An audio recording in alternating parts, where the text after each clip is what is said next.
My brother can't have children, and asked me for help. In the middle of the night, he said he left the door open for me. I secretly climbed into my sister-in-law's bed. After several times, we thought we could hide it from everyone. But on this night, my sister-in-law suddenly turned around and hugged me. She whispered in my ear, "I knew it was you. You are much better than your brother. Let's start. Guys, please come in."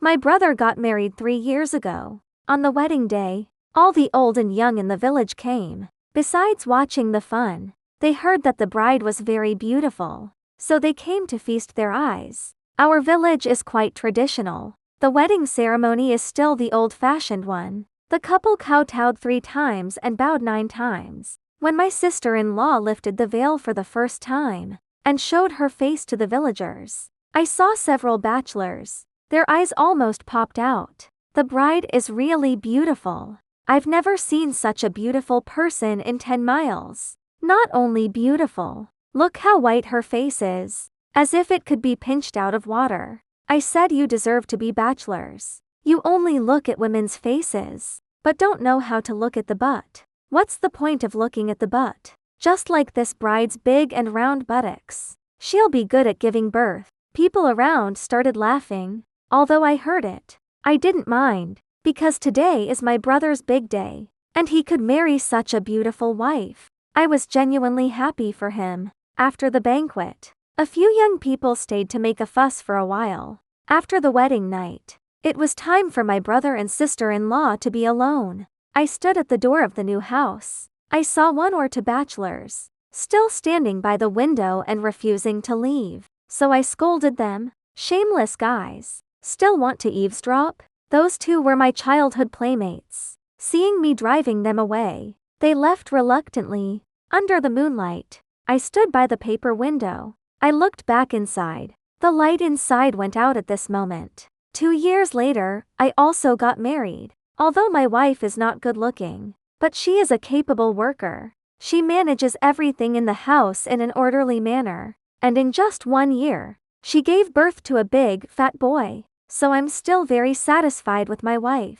And I never thought of doing anything wrong to her. On the other hand, my brother has been married for 3 years. But my sister-in-law's belly has not moved. Not long ago, under the insistence of their parents, my brother and sister-in-law finally went to the hospital. But they spent a lot of money. But he told his parents, his and his wife's physical examinations were normal. The doctor said that the reason why they haven't conceived, it might be that my sister-in-law's body is a bit cold. So from then on, my mother would remind my sister-in-law from time to time, she should eat more eggs to nourish her body. There are still a few old hens at home, and kill them all to make chicken soup. She even asked my dad to go to the mountain, if he could dig some wild ginseng back. My mom wanted another grandson. My brother also wanted a son. After the hospital checkup, I found that my brother was often frowning. Sometimes when I work with him in the field,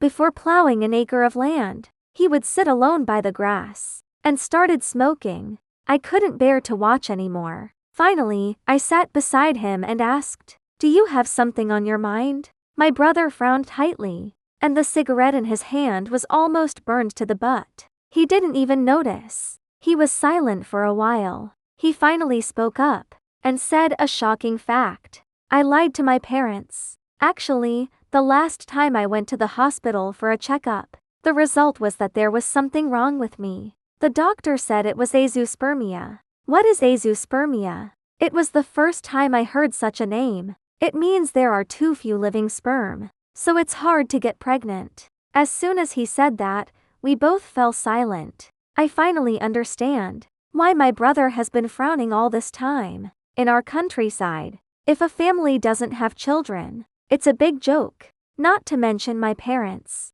They have a strong sense of passing on the lineage. My brother is the eldest son in the family. He couldn't accept that he had no children. Brother, what are you going to do in the future? Can this disease be cured? My brother shook his head heavily and lit another cigarette and said it with some difficulty. I have an idea, but I don't know if you are willing. I was a little confused. How could it have anything to do with me? Then, my brother finally said what he wanted to say. I want to borrow your seed to make my wife pregnant.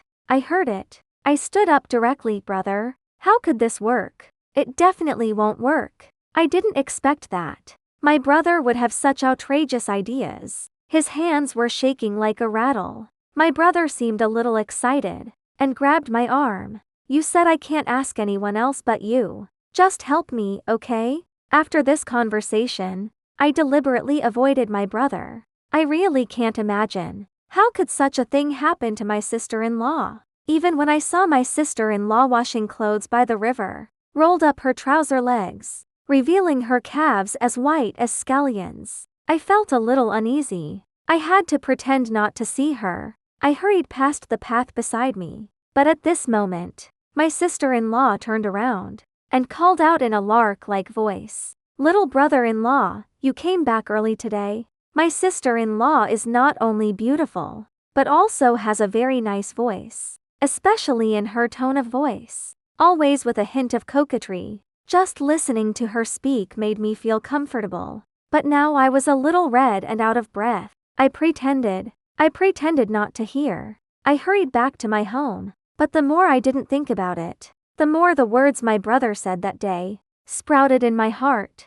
Sometimes I even dream at night. I would dream that my plain-looking wife suddenly turned into a beautiful sister-in-law. When I woke up from this dream, I wish I could slap myself to wake myself up. That night, my brother and sister-in-law suddenly came with a piece of bacon and a freshly killed chicken to visit my house, saying that they came to thank us for helping them. My wife and I helped him. When they came in, I felt something was a bit odd. Calculating the date, it's been more than half a year since last year's busy farming. Why didn't they say it earlier or later? But they came to visit us at this time. But our two families have always had a good relationship. My wife didn't think much of it after receiving the bacon and chicken, and went to the kitchen to help with the cooking. My brother took out a large bottle of erguotu and said with a smile, "Bro, let's have a good drink tonight." I was a little worried. I didn't know what my brother and sister-in-law were up to. Not long after, a table full of dishes was ready. My brother and I drank cup after cup. My sister-in-law and my wife also drank a little wine. After 3 rounds of drinking, my brother changed the topic. He suddenly complained about me. He said to my wife, "Sister-in-law, do you think brother and sister-in-law treat your family well?" My wife looked at me, and then looked at my brother. She replied without hesitation, "Of course. All the big and small things of our family aren't all taken care of by you and sister-in-law. Besides, my parents are also taken care of by my brother and sister-in-law." My brother nodded and continued, "But I have something to ask for his help." But he refused. Sister-in-law, do you think he should? My head was buzzing when I heard that. Others don't know. I still don't know what my brother was talking about. Fortunately, because I was drunk, I was already a little drunk.